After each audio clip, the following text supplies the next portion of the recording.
dalhin ang kanyang salita. Na lagi tayong magpakumbaba. Napatid, meron pa isa dito. Ang sabi niya, gusto din niyang sumunod. Ngunit ang sabi niya, Panginoon, payagan mo muna akong makipaglibing. Allow, sabi niya,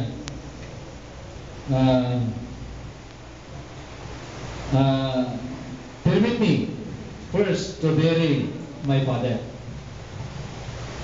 Yung tatay niya namatay.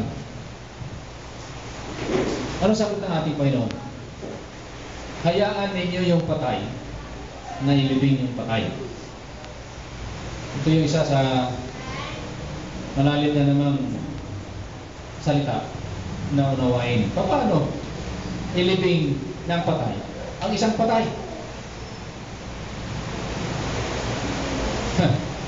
Imposible, mga kapatid, sa pananaw o paningin natin.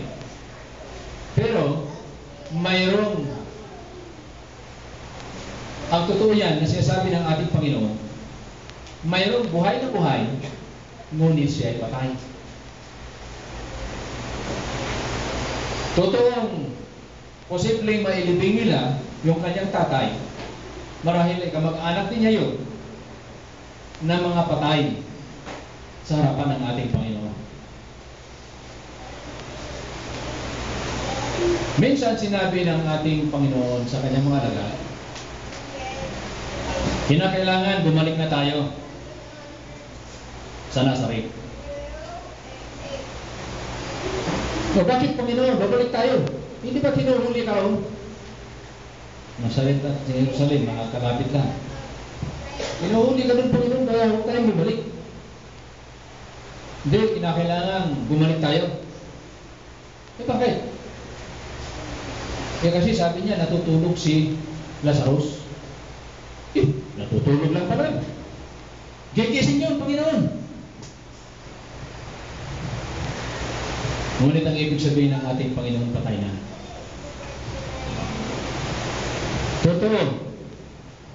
Totoong natutulog ang patay kay Kristo. Lahat na kay Kristo, pag namatay, natutulog lang. Di ba ang ganda? Nung dumating na sila roon, sinabi ng Panginoon, nung sinabi niya, si Lazarus ay yung mauna. Kung yung mauna, sige, punta tayo.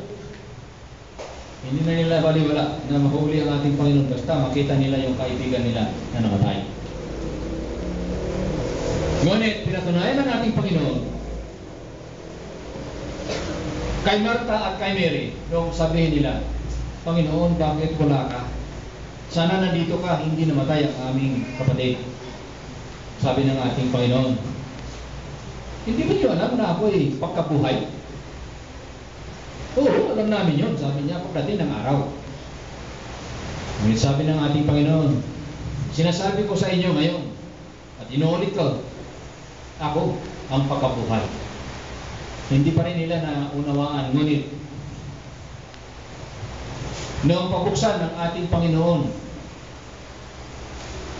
ang libingan ni Lazarus, ayaw pa nilang buksan.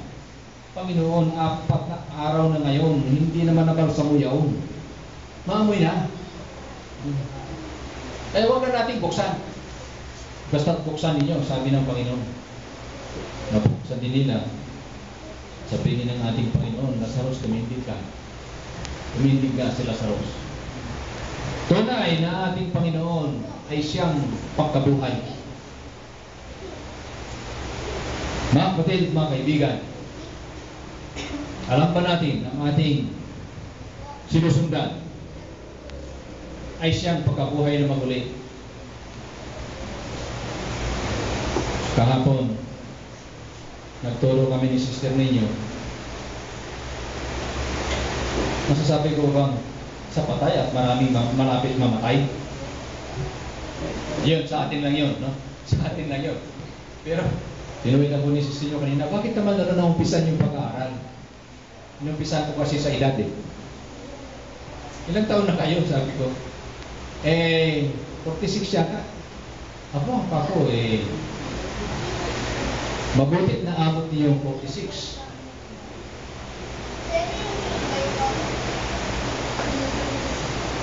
Alam ba ninyo kako yung buhay sa pananaglatan ay maiksi lang. Kaya yung 46 napakahaba. Pero maaari pa rin humaba yan. Panatag mo lang ngayong kalooban. Alam kong, di ba lang kung anong magtanggap nila noon. Pero binasa namin yung talata. Sana sabi ni Sister Mo, huwag mo nang pinabasa yung talata. Kato, mas marunong pa rin ang Panginoon. Inaasahan kong sana nakatulong ako na hindi siya matakot sa kamatayan. Ngunit, dapat tayong matakot kung wala pa nga tayo kay Kristo. Kung wala tayo kay Kristo, talagang nakahindig-hindig mga puti. Kung tayo na kay Kristo, wala tayong dapat alalahanin sapagkat siya ang handang tumulong sa atin. Pero bakit niya sinabi na patay? Iliping ng patay. Mayroon kasing patay talaga, yung kanyang tatay. At yung mga kamag-anak, wala pa rin kay Kristo, patay din. Patay din. Kaya, yung patay ay libing ng patay. Mga kapatid, sumagang ito, kung wala pa tayo kay Kristo, kung ang pagsunod natin ay may kondisyon, ay baka tayo wala pa kay Kristo. Kung ang pagsunod natin ay hanggang lang sa pakikinig ng kanyang salita, hindi pa tayo tunay na kanyang alagad. Kung ating pakikinig o pagsunod sa kanya ay hanggang paniwala lamang, wala rin. Kinakailangan lubusan na sundin natin ang ating Panginoon. Ngunit mayroon pang isa dito bago ko magtapos na sabi niya, Panginoon, gusto kong sumunod sa iyo, ngunit payagan mo muna ako magpaalam sa aking mga magulang.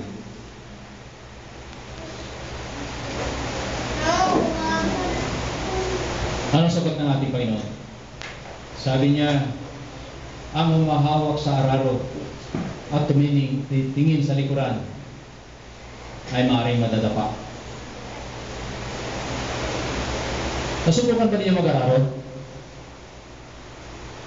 Sabi kasi baka nasubukan, hindi ko lang. Sino nasubukan mag-araro yun? Taas ang kamay.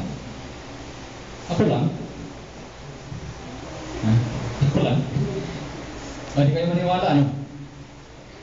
10 taon ko lang, nag-aararo na ako. At nababanggit ko na sa inyo, nakakalyo ako dito sa paghahawak ng araro. Nakakalyo dito ako sa kabila sa paghahawak ng kanyang tali.